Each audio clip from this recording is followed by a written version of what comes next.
सीमावर्ती क्षेत्र में बहुत सारे विकास के योजनाएं और कार्यक्रम हुआ करते हैं, जिसमें नेपाल और भारत के बीच में आर्थिक समृद्धि के लिए, सांस्कृतिक उन्नति के लिए, धार्मिक उन्नति के लिए, सामाजिक उन्नति के लिए हमारे सीमा पर, नेपाल और भारत के सीमा पर एक ही गांव पालिका में, इनका हमारे जय कुमार जी जो है यहाँ, उनका गांव पालिका है, लेकिन उसमें से नगरायन जो हमारा गांव पालिका भी है, नगर पालिका है। तो चार पुल हमने आज से, एक पुल 10 वर्ष पहले, एक पुल 60 वर्ष पहले नहीं वहाँ का शिलान्यास किया जब मैं मंत्री था, वहाँ भौतिक पूर्वाधार मंत्री। सीमा को टच करता है। नेपाल में उस जगह का नाम है जटही और भारत में उस जगह का नाम है पिपरौन, जो आपके मधुबनी जिला में पड़ता है। तो वहाँ पर एक पुल है, जिस पुल को शिलान्यास किए हुए लगभग 10 वर्ष हो गए, लेकिन वो इसलिए नहीं बन पाया है कि वहाँ एसएसबी वालों ने कहा कि ये नो मैन्स लैंड में पड़ता है। शायद ये भी कहते हैं कि थोड़ा सा दक्षिणी भाग इनक्रोच कर गया है वो भारत के सीमा में। दूसरा पुल है, एक कहते हैं उसको थलही घाट। थलही घाट का महत्व तो ये है कि वह नेपाल और भारत के सीमावर्ती क्षेत्र में वर्षों से 15 दिन का एक परिक्रमा वहाँ प्रचलन में है।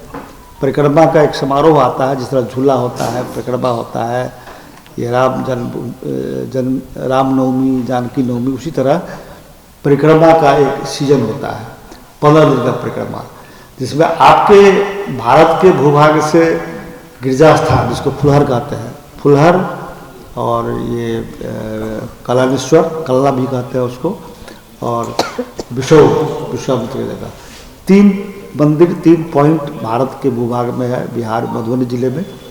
बाकी हमारे यहाँ धनुषा और महोत्तरी जिला में पड़ता है।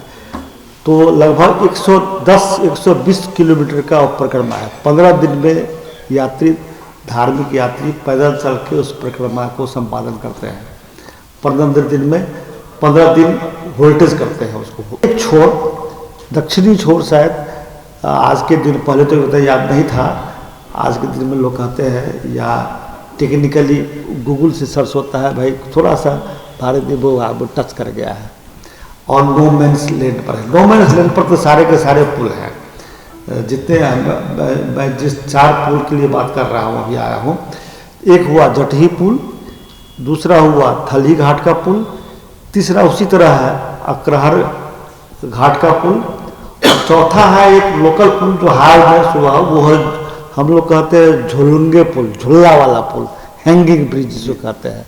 वो पदयात्री के लिए ही है, सिर्फ मोटरेबल नहीं होता है वो। ये चारों पुल किसी न किसी तरीके से नो मैन्स लैंड में ही टच करता है। 2 पुल तो उतना नहीं है, बाकी 2 पुल ज़्यादा सही बात है कि टच करता है, ये बात कोई झूठी बात नहीं है। तो आपके एसएससी वालों का भी कहना कोई बहुत नाजायज तो नहीं है, लेकिन एसएससी वाला कहना है कि भाई ये नो मैन्स लैंड पर है, तो नो मैन्स लैंड पर कोई भी संरचना जो बनती है उसको इजाज़त तब तक नहीं दिया जाता है जब तक दोनों देश के अंदर में, बीच में प्रायर कंसल्ट अंडरस्टैंडिंग ना हो।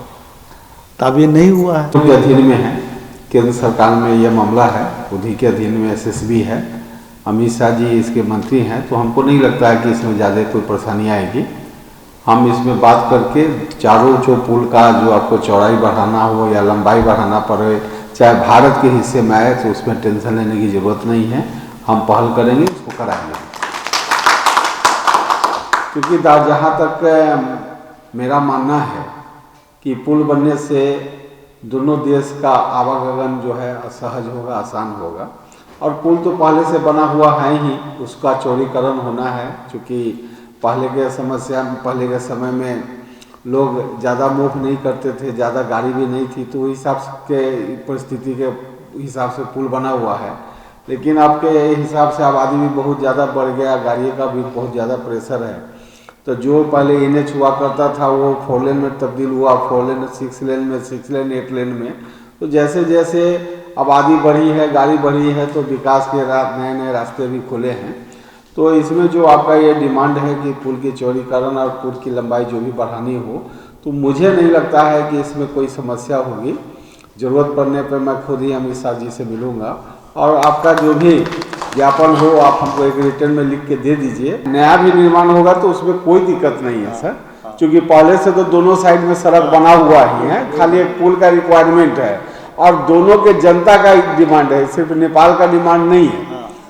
वो जो पुल बनेगा तो उससे मतलब भारत के लोग भी लाभान्वित हो गया और नेपाल के लोग भी लाभ लेंगे उसका।